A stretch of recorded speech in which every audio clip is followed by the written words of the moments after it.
You all seem to really enjoy my video on the 6 ways ADHD makes gaming suck, so I wanted to keep that conversation going. Here's 3 game features that are great for playing with ADHD, and 3 that are terrible for those with ADHD.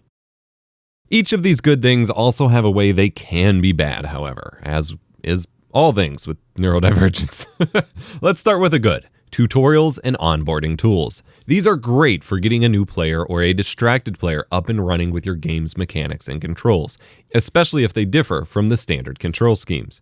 These can be even better if they can be accessed independently of your progress in the game rather than only as the starting mission. That way you can refresh yourself whenever you inevitably take a 6-month break due to forgetting the game exists and not needing to start the game over.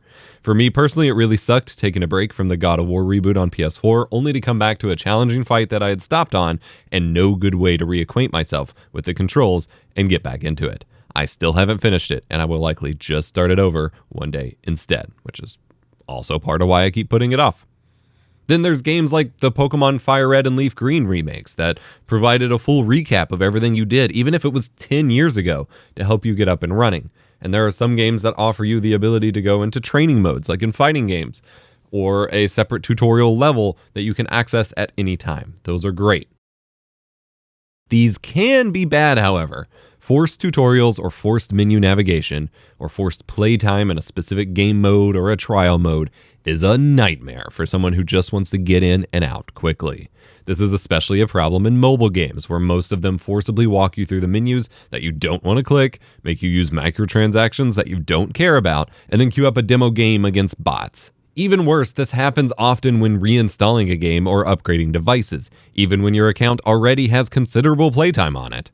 I've abandoned so many mobile games over this BS. It's a system designed for toddlers who have never played a game before and literally hand-holding them up to the counter with microtransaction candy and handing them their parents' wallet to buy them with. It's super predatory, especially because it makes it feel like you have to buy this stuff to play.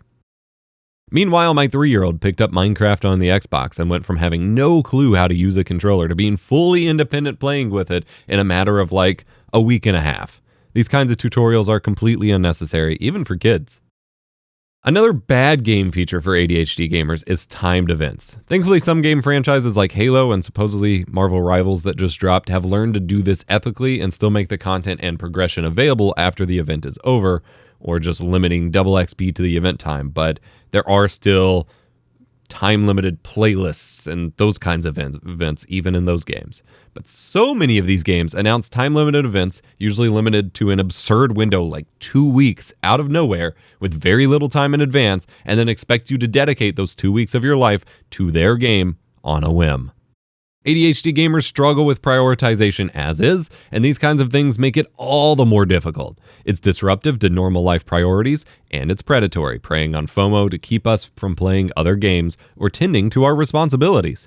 Especially since live service games these days never run out of events, and they're stacked with normal progression seasons in the game on top of these. Something that helps an ADHD gamer is challenges, either global challenges for the game or cycling weekly and monthly challenges for games. These can be for single player or multiplayer games. I loved this in early MMOs, something which kept me giving me something to do in Guild Wars 2 or Warframe was completing recurring challenges, and even in the Halo Reach days, the challenges to get extra XP to unlock things was an easy way to feel like you made progress without dedicating your entire week to it. This makes it easy to block out time in a game, gives objectives to focus on, while ADHD makes it hard to build and maintain priorities. Having a task list in front of you and some sort of reward to produce that dopamine hit on completing those tasks is huge. But these challenges can become addicting. Daily challenges start to veer into predatory territory, and now they've combined with battle passes or other microtransactions to both become time and money sinks in a way that is not healthy. And while engaging with this in moderation can be healthy and extend the enjoyment of gaming, as I originally just described, they're often not implemented in a way that encourages any real moderation or healthy approach at all. They used to be, but then layers of progression and spending got stacked together. So now there's always a reason to treat your leisurely fun time game as a full-time job and slave your life away, rotting your body, your mind, and your bank account all in one foul swoop. Lastly, I want to spin the previous point into something that can be an amazing aspect of gaming for someone with ADHD. I want to dedicate a whole video to this, but to keep it brief, being able to just live in a video game world. When the stakes are low, but virtually anything you do can feel like progression, you can enter this perfect state where you actively want to check in for whatever small block of time you have day to day and just escape, chill out, or breathe.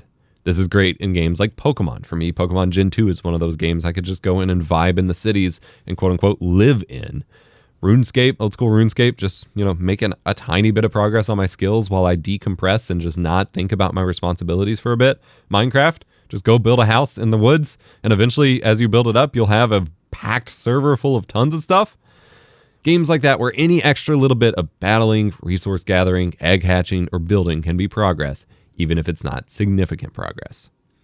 Alternatively, there are games you can go in to just walk through and relax in and take in the environment. Games like The Witcher or Cyberpunk, or again, Pokemon Gen 2, where if you spend your time just walking rather than sprinting and biking and fast traveling, you really just get to enter this kind of relaxation state where you're not pressed to do anything. You can just live there in a place that isn't your stressful life for the moment. And players of all ages can find joy in this sense of progression or relaxation without being given a binder full of battle passes and progression directions to follow. It's just kind of intuitive, and it becomes more meaningful when you discover which element of it you like yourself as a result.